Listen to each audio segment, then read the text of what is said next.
Galanni Waaqayyo Gooftaa Maccaaf haa ta'u. Ulfinni Waaqayyo Gooftaa Maccaaf haa ta'u. Garaan keenya Waaqayyotti guddaa gammadaa. Waaqayyo baay'ee nu jaallatee, Waaqayyo jaalala nuuf qabu karaa ilma isaa Yesuus Kiristoos nutti mul'ise. Jaalalli Waaqayyo ilmaan namootaaf qabu, jaalalli Waaqayyo dhala namootaaf qabu karaa Yesuus Kiristoos mul'ate. Gooftaan Yesuus Kiristoos baay'ee nu jaallata. Garaan koo guddaa gammada. Jaalalli Gooftaa Yesuus Kiristoos laphee keessan kan bite, jaalalli Gooftaa Yesuus Kiristoos mana keessan kan jiru guddaa gammada.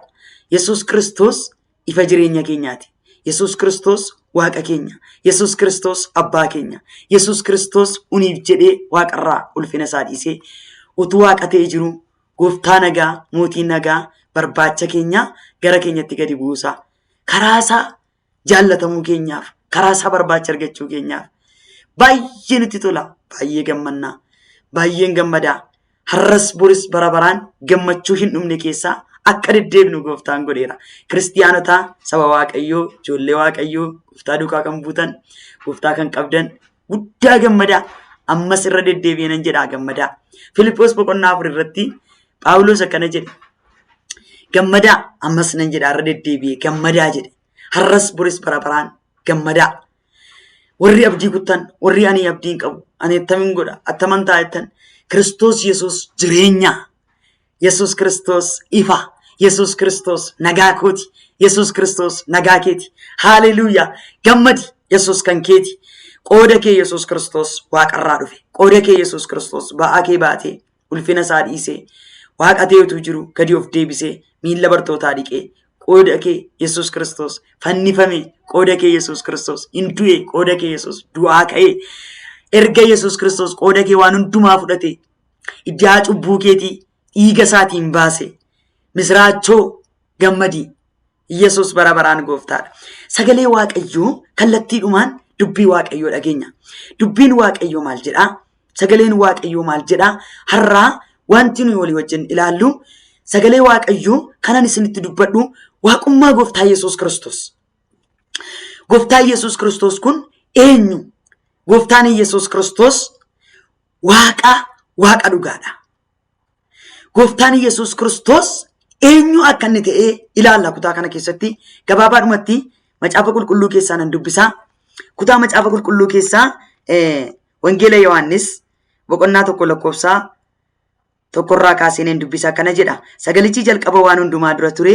Sagalichi Waaqayyoo bira ture. Sagalichi ofii isaayyuu Waaqayyoo ture.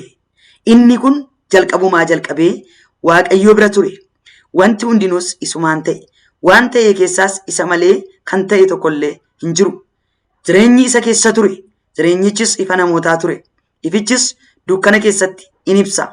Dukkanichi immoo isa bira hin ga'u. Dukkanichis immoo isa bira ga'uu hin danda'u. Ameen ameen. Haleluuyaa. Haleluuyaa. Yesuus Kiristoos ifa kooti. Yesuus Kiristoos ifa keeti. Yesuus Kiristoos ifa jireenyaati. Haleluuyaa. Haleluuyaa. Haleluuyaa. Garaan koo guddaa gammada.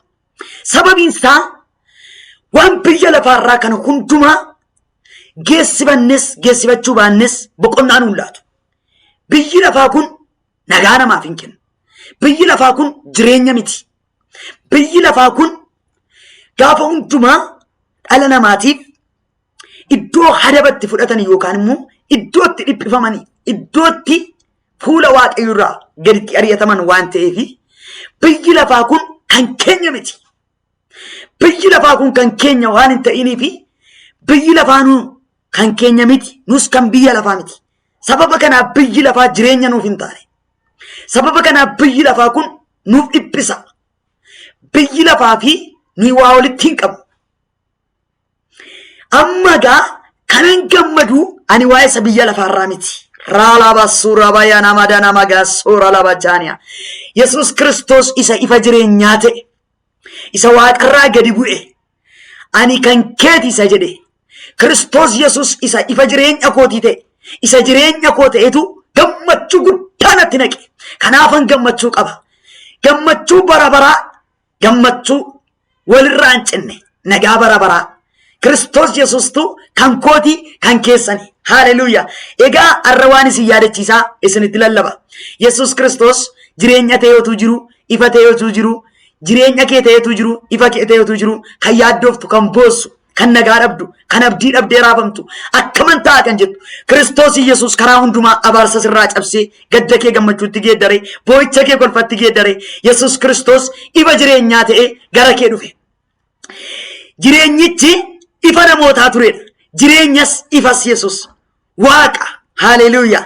Kutaa macaafa qulqulluu kana keessatti wantoota gurguddaa afur dubbadheen darba.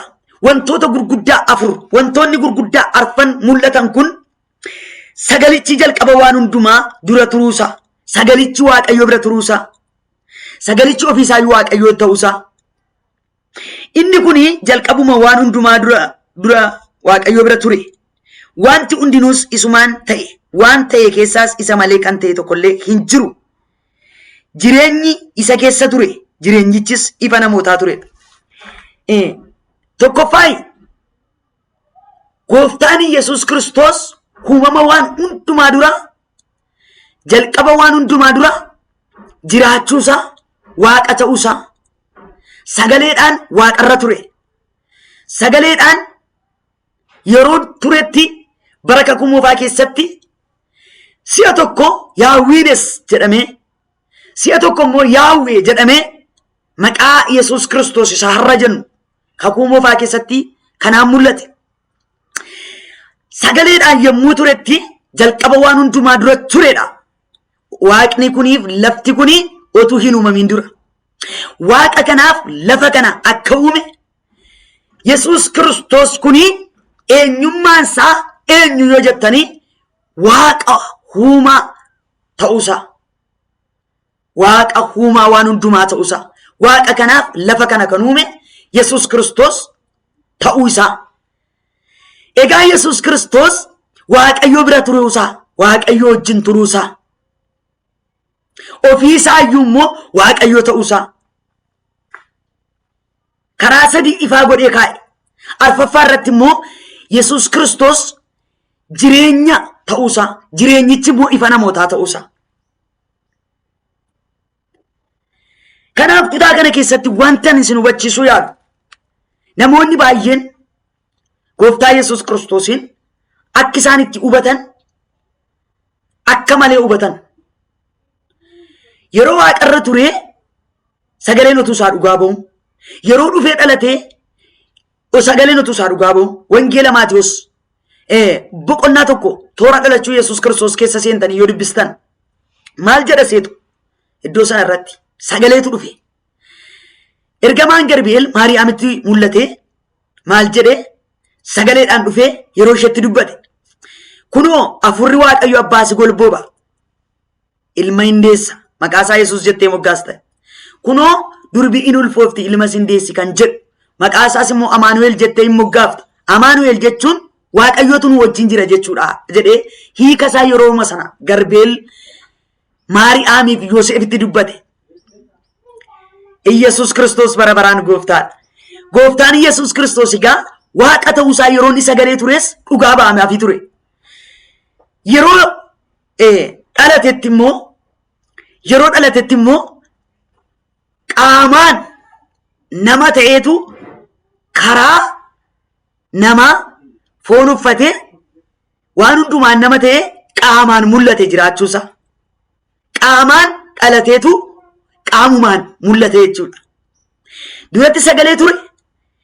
Erga garaa Maariyaam keessa buufate hafuura qulqulluudhaan ergaa garaa Maariyaam keessa buufate waan hundumaan namarraati foon, dhiiga, lafee karaa hundumaan nama keessatti akkuma namni uumamutti miciree godhatee foon uffatee gaafa inni nama ta'ee dhalatu baay'een namoota akkasitti hubatan. Inni harma namaa hodhee guddate waan ta'eef inni Waaqa miti. Kaan immoo macaafa qulqulluu keessatti yeroo Gooftaan Yesuus Kiristoos akkana jedhe namoonni maallaan jedhu jedhee gaafate. Bartoonni akkana jedhan kaan Museedha siin jedhu, kaan Yohaannis Cuuphaatu du'aa ka'e siin jedhu, kaan Eliyaas siin jedhu, kaan raajota durii keessaa tokko siin jedhu jedhan. Gooftaan Yesuus isin immoo maallaan jettu jedhe. Ati masicha ilma Waaqayyoo isa jiraataa jedhe Phexros. Yaa Phexros ati kan ayyaanamteedha. Kana abbaa kootu si keessa kaa'ee. Hafuura Waaqayyootu keessa kaa'ee dubbachiise malee Phexros yeroo sanatti waa'ee Gooftaa Yesuus ibsuudhaaf waan danda'u tokkoyyuu hin qabu ture. Egaa namoonni har'aa akkaataa isaan itti hubatanitti nama akka namaatti ilaalu. Gooftaa Yesuus Kiristoos akka ergamaas miti. Ergamaas miti. Namas miti. Garuu nama ta'ee argame. Nama keessaan dhalate. Karaa namaaf galuu danda'uun galuuf deebisee nama keessaan mul'ate malee inni Waaqa waan hundumaa kana uume, Waaqa waaqaaf lafa uume, Waaqa samii kanaaf dachee kana uume, Waaqa uumama lafarraa kana uume, Waaqa nama uumedha. Waaqayyoo uumaa ta'uusaa Gooftaa Yesuus Kiristoos sagalee Waaqayyoo guutummaa guututti lafa kaa'a. Qolaasaayis boqonnaa tokko lakkoofsa 15 hanga 17 dhaqaa dubbisaa. Waaqayyoo isa ijaan hin argamnetu karaa Yesuus Kiristoos ittiin namatti mul'atu ta'e jedheetu wanti hundumaa isaan akka uumame uumaa waan hundumaa ta'uusaa ifaa godhe lafa kaa'a. Dubbifadhaa. Qolaasaayis boqonnaa tokko lakkoofsa 16 irratti waan hundumaa kan uume isa akka ta'e, wanti uumame hundinuu isa malee akka hin taane, isaan akka uumame uumaa waan hundumaa ta'uusaa sagaleen Waaqayyoo cimsee ifaa godhee lafa kaa'a. Kanaaf Yesuus Kiristoos Musees miti, Eliyaas miti, Yohaannisis miti, ergamaas miti, namas miti. Waaqa waan hundumaa uume, uumaa Waaqaaf lafaa ta'uusaa sagaleen Waaqayyoo ifaa godhee lafa kaa'a. Akkan itti amanetti, akkan dhaga'etti, akkan baradhettis, hojiidhaan akkan argettis anis isa dhugaa isinitti nan ba'a. Macaafa Isaayyaas raajichaa boqonnaa 60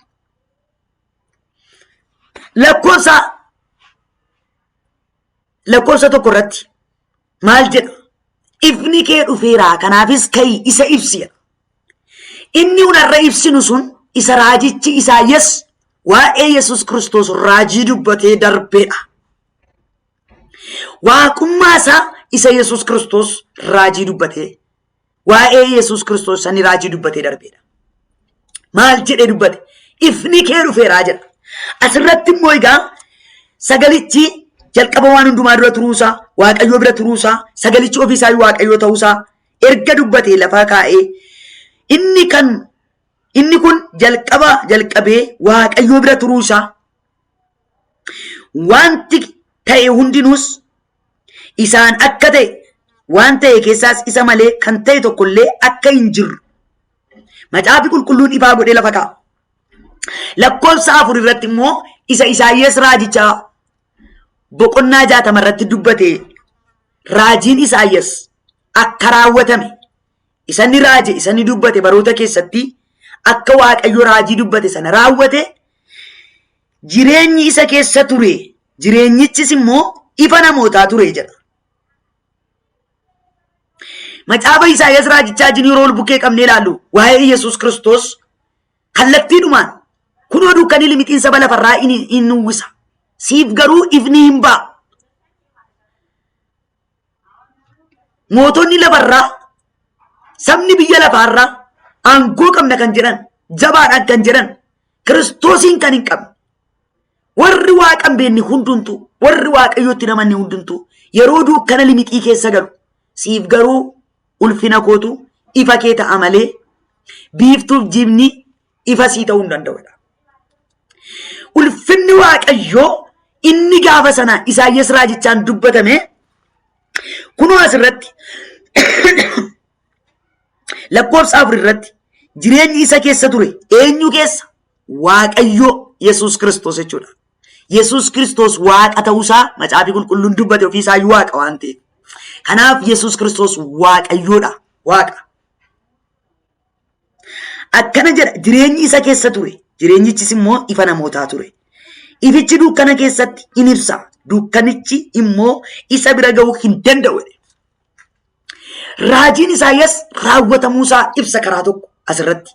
Sagaleen Waaqayyoo egaa walitti dhufee asirratti waa'ee Yesuus Kiristoos dhugaa nutti ba'a. Nun immoo isa dhageenye kana, isa argine, isa amanne kana, hojii isaa, humna isaa, aangoo isaa argine isa lallabaa jirra. Isa walitti dhugaa ba'aa jirra. Gooftaan Yesuus Kiristoos asirratti Waaqa dhugaa ta'uusaa, humaa Waaqaaf lafaa ta'uusaa, jireenya dhala namaa ta'uusaa, ifa jireenyaa ta'uusaa otuu beektanii itti amantaniiyyuu kan jirtan, manni koo rakkinaan guute, jireenyi koo gaddaan guute, abdiin koo citeera kan jettu, hin gaddiinii gammadi. Jireenyi isa keessa jira. Jireenyichi immoo ifa keeti. Gooftaan Yesuus Kiristoos siif jedhee Waaqarraa dhufe. Otuu Kiristoositti amantee jirtu, Kiristoosin otuu qabdu, Waaqayyotti amantee otuu jirtu, ani abdiin qabu kan jettu, ani dukkana keessan jira jettu, ati naaf hin bariin jira kan jettu, ammayyuu naaf hin dabarre kan jettu, kan boosu biyya lafaatu si boossise, seexanatu si boossise, biyya lafaas si rakkise, biyya lafaas si dhiphise, fooniif diinatu, fooniif dhiigatu si rakkise malee ati gaafa Yesuus Kiristoos mul'atu biyya lafaa isa gidiraa qabu kana keessaa amma libsuu ijaatti butamtee keessaa waan baatuuf abdii cimaatu sirra jira. Ifatu si keessa jira. Ifichi biiftuu garasitti yeroo biiftuun dukkanooftu ifa isa sii ta'u, ifa baattee natti dukkanaa jettee bu'aan adeemin abdiin kutiin Kiristoos abdii keeti. Misraachoo nama Waaqayyoo ergaan sii qaba. Yesuus Kiristoos keessa kee jira. Inni immoo ifa keeti. Inni immoo jireenya keeti. Namni ana keessa jiru, ani isa keessa jiru, abbaa keessa jira. Ani abbaa keessa, abbaanis ana keessa akkuma jiru jedhee Gooftaa Yesuus Wangeela Yohaannis boqonnaa 16 keessatti dubbateera. Gooftaa Yesuus Kiristoos otuu si keessa jiru, kan Gooftaa Yesuus taateetu jirtu natti dukkanaa hin jedhin. Lolli waan baay'ateef, qorumsi waan baay'ateef, gidiraan waan baay'ateef, lolli walitti fufee qabbanaa waan dideef, rakkinni biyya lafaa waan baay'ateef, gidiraan biyya lafaa waan baay'ateef, muddamni biyya lafaa waan baay'ateef, Kiristoosin qabattee otuu jirtu, Kiristoositti amantee otuu jirtu, ani abdiin qabu jettee kan boossu. Misraachoo Kiristoos abdii jireenya keetiiti. Kiristoos ifa jireenya keetiiti. Kiristoos jireenya, Kiristoos Waaqa dhugaadha.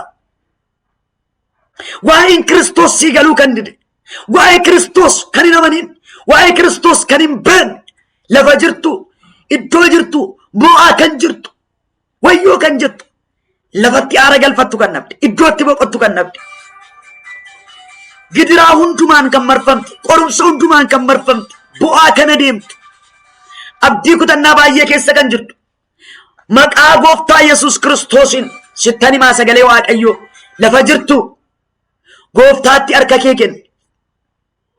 Sittan dhugaa ba'a. Yesuus Kiristoos keessa jireenyatu jira. Yesuus Kiristoos ifa. Yesuus Kiristoos fayyina. Yesuus Kiristoos Waaqa dhugaadha. Yesuus Kiristoos aara si galfachiisa. Yesuus Kiristoos si boqochiisa. Yesuus Kiristoos madda boqonnaati. Yesuus Kiristoos madda aara galfiiti. Yesuus Kiristoos madda gammachuuti. Yesuus Kiristoos madda jireenyaati. Harka kee Waaqayyootti kennadhu. Waaqayyootti amani. Guyyaa har'aatii jalqabee dukkanni kee ifatti geeddarama. Dukkanni kee ifatti geeddarama. Hin jiruun kee jiraataatti geeddarama. Hin jiraadhuun kee jireenyatti geeddarama. Abdiin qabuun kee abdii haaraatu dhufa. Gooftaa Yesuusin amanadhu. Kan amanattee jilbii kee bu'e, mogoleensi bu'e, otuu amantii qabdus amantii kee kan dadhabde, obsa kan dhabde, nagaa kan dhabde, gabiif nagaa kan dhabde, firoota kee biratti, dhaloota gidduutti, namoota gidduutti, hawaasa gidduutti boqonnaa dhabdee kan boossu, nagaa dhabdee kan boossu Kiristoos Yesuus Kiristoos ilmi Waaqayyoo inni Waaqa dhugaa ta'e dhufe. Nagaa keeti, ifa keeti, jireenya keeti. Kiristoos dukkana kee ifatti geeddaruudhaaf Waaqarraa gadi bu'e. Kiristoos Yesuus jireenya fidee dhufe. Kiristoos Yesuus nagaa fidee dhufe. Kiristoos Yesuus fayyina fidee dhufe. Maqaa Yesuus Kiristoosin wanti amantii kee dadhabse har'a sirraa hin caba. wanti amantii kee dadhabse har'a sirraa afaan qabata maqaa Yesuus Kiristoosiin. Abaarsi biyya lafaarraa sirraa caba, arrabsoon diinaa sirraa caba. Hidda sarii lakkaatee kan si abaare, seexanni foon qabeessatti fayyadamee kan si abaare, abaarsi Yesuus Kiristoosiin cabeera. Cubbuun Yesuus Kiristoosiin ijaa ba'ameera. Dhiiga Yesuus Kiristoosiin har'a hiikami siif ta'eera, har'a nagaan siif ta'eera, har'a fayyinni siif ta'eera, har'a ifni tokko mana kee keessatti hin ta'a. Loosaa kiyaamaa gootaa jeenee boorraa baagayyaa bossuuna. Yesuus Kiristoos ifa jireenyaati. Yesuus Kiristoos keessa jireenyatu jira. Yesuus Kiristoos keessa ifa jira. Yesuus Kiristoos keessa mul'ata haaraatu jira. Yesuus Kiristoos keessa abdii haaraatu jira. Yesuus Kiristoos keessa kan jirtu abdiin dhabee kan jettu kan boossu sittan hima. Abdii keessa keetii nan kakaasa, ifa keessa keetii dhaabe nan dammassaa nan ibsa. Maqaa Yesuus Kiristoosiin har'a ibsaan kee irifa. Hilori dana mashiabo sakatu rabayana mosya. Maqaa gooftaa Yesuus Kiristoosiin ifni Waaqayyoo sirratti hin ba'a. Maqaa Yesuus Kiristoosiin abdiin kee naara, abdii kan kutte lafa onarra kan teessu kan boossu Yesuus Kiristoos ifa jireenya keetiiti. Waaqayyoodha inni, Waaqa waan hundumaa uumeedhaan, Waaqa waaqaaf lafa uumeedhaan. Yesuus Kiristoos si danda'a. Yesuus Kiristoos ba'aa kee si baata, dhukkubattii si fayyisa. Madaa kee Yesuus Kiristoos hin fayyisa, caba kee Yesuus Kiristoos hin dhidhiiba. Ilmi Waaqayyoo Yesuus Kiristoos gara kee dhufaa jira. Harka kee Waaqayyootti kenni, Waaqayyootti harka kee bal'isi. Waaqayyo ba'aa kee sirraa kaasa, Waaqayyo ulfaataa ba'aa kee sirraa kaasa. Haleluuyaa. Yesuus Kiristoos bara baraan gooftaadha. Yesuus Kiristoos bara baraan gooftaadha. Asirratti gaa wanti beekuun isiniif ta'u gooftaa Yesuus Kiristoos humaa waaqaaf lafaa ta'uusaa, humaa waan hundumaa ta'uusaa, Waaqayyoo ta'uusaa, waaqaaf lafa akka uume, nama akka uume, uumama hundumaa dura akka ture, kana hundumaa ulfina isaa abbaa isaa wajjin ol isa qixxeessu Waaqa irratti dhiisee Filiphos boqonnaa 2 lakkoofsa 5 kaastanii yoo dubbistan ulfina abbaa isaa wajjin ol isa qixxeessu marcuma ulfina Waaqa irraa qabu dhiisee waan qabatanii itti amanitti utuu lakkaa'in Waaqa irratti dhiisee isa gadi bu'e. Ilmi Waaqayyoo Yesuus Kiristoos Waaqa ta'uusaa asirratti isin hubachiiseen darba.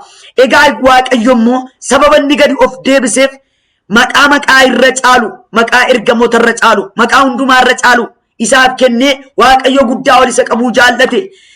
Guutummaan biyya lafaa jilbeenfatee isaaf sagada. Waaqa irra kan jiraniif lafa irra kan jiran hundinuu isaaf hin sagadu jedha. Filiphos boqonnaa 2 dubbisaa. Boqonnaa 2 lakkoofsa 5 kaasaati hanga dhumaatti dubbisaa. Maqaa isa maqaa ergamoota irra caalu, maqaa hundumaa irra caalu, maqaa caallu Waaqayyo isaaf kennee guddaa ol isa qabedha. Waaqayyotti kan amante, sababii gooftaatti amanteef karaa hundumaa wanti hundumtuu ba'aa kan sitti ta'e, boquun kee kan gadi jedhe, haala laaltee kan bu'aa deemtu, kan jireenyi gadi sitti bu'aate, kan gadi buute nama keessa, waan hundumaa keessa gadi jettee kan jirtu, gooftaa ofirratti eegaa kan jirtu, har'a mobornaa ta'a, har'a mobornaa darba kan jettu, Yesuus Kiristoos kan qabdu, Yesuusitti kan amante, Waaqayyotti kan amante, Waaqayyo guddaa ol si qaba. Asuma irratti Waaqayyoon kadhanna. Yaa Waaqayyo galanni siif haa ta'u, ulfinni guddaan siif haa ta'u, maqaan kee bara baraan kabajamu. Dhaloota kanaaf, saba kanaaf, namoota kanaaf maqaa Yesuus Kiristoosiin jireenya taatee ni dhufte, Waaqa taatee ni dhufte. Gooftaa Yesuus sin kadhadha.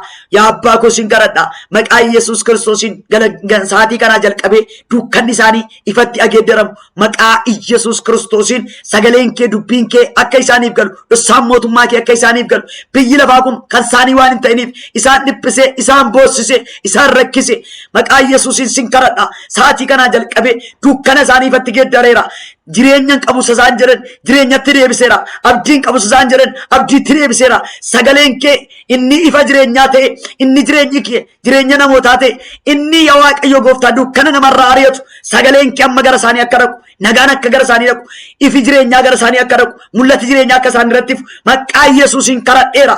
Dhibee hamaan dukkanatti ta'e jireenya isaaniitti, rukkuttaa hamaan dhukkuba kanatti ta'e, gidiraa hamaan dhukkuba kanatti ta'e, yaaddoo kan qaban, sodaa kan qaban, mana isaaniif, jireenya isaaniif, dhala isaaniif, bu'aa kana deemaniif maqaa Yesuus Kiristoosiin ifni jireenyaa dhaqee dukkana isaanii irratti akka ifu, Kiristoos Yesuus ifni akka irratti ba'u, dukkanni biyya lafaa kana golboobe yeroo ammaa dhiiga namaa dhugaa kan jiru, dhiiga namaa dhangalaasaa, dhiiga dhalootaa dhangalaasaa kan jiru, hafuurri hamaan maqaa Yesuusiin sabaaf saba gidduutiin yaa Waaqayyo gooftaa ifa kee kanaan biyya lafaa kanarraa humni seexana humni jawwee afurri hamaan akka kufu በኢየሱስ ክርስቶስ ስም dukkanni waaqayyo siin ifatti akka geeddaramu afurri dukkana akka rukutamu afurri seexana akka rukutamu maqaa Yesuusin yaa waaqayyo gooftaa warra abdii kutataniif warra garatti deebi'an dhabaniif sin kadhadha maqaa Yesuus nama Naazreetiin harki kee sa'aatii kana gara isaanii dhaqu maqaa Yesuus nama Naazreetiin waan naa dhageesseef galanni siif haa ta'u maqaa Yesuus Kiristoosin ameen.